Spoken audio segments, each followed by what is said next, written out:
Biz ойлойбуз, бул абдан Кыргызстан үчүн абдан уят нерсе болду да. Чынын айтканда, мындай анализ деп көрсөң, муну жалгыз гана мамлекеттин эң биринчи кишилери алып чыкты. Анан ойлойсуң, муну ким? Атамбаев алып чыктыбы? Же болбосо тиги спикер алып чыктыбы? Же болбосо Жантөре Сатыбалдиев алып чыктыбы деп ойлоп көрсөң, жок. Кимдин кызыкчылыгы ал? Бул парламенттин көпчүлүктүн башында турган, коалицияны башкарып турган Феликс Куловдун гана кызыкчылыгы бар. Эмне дегенде биз жакшы билебиз да. Бул Батукаев менен өзүнүн криминалдык кандайдыр бир тыкыз байланыштары бар. Аны биз кантип билип калдык?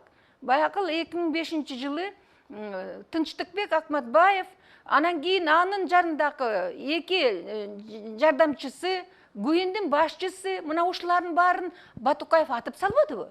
Анан аны премьер-министр башында туруп, премьер-министр болуп туруп, ошо түрмөгө барып, ошол Батукаевди 2 саат кайтарып отурганы бул элдин баарына белгилүү да. Эмнеге ал Батукаевди 2 саат кайтарып отурду? Андан ары ГУИнди жанакы паспорт системасын ким башкарат? Ким аны контролировать этет? Ушунча жылдан бери ушунун башында Феликс Кулов турат. Ошонун партиясы турат. Ошон үчүн биз жаздык.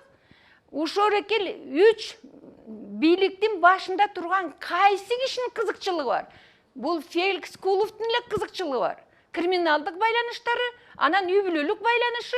Ошон үчүн ушул өзүнүн кыргыз элинин астындагы жиберген күнөөсүн мойну менен тартыш керек. Мойну менен тартыш керек. Мына биз ошону талап кылабыз.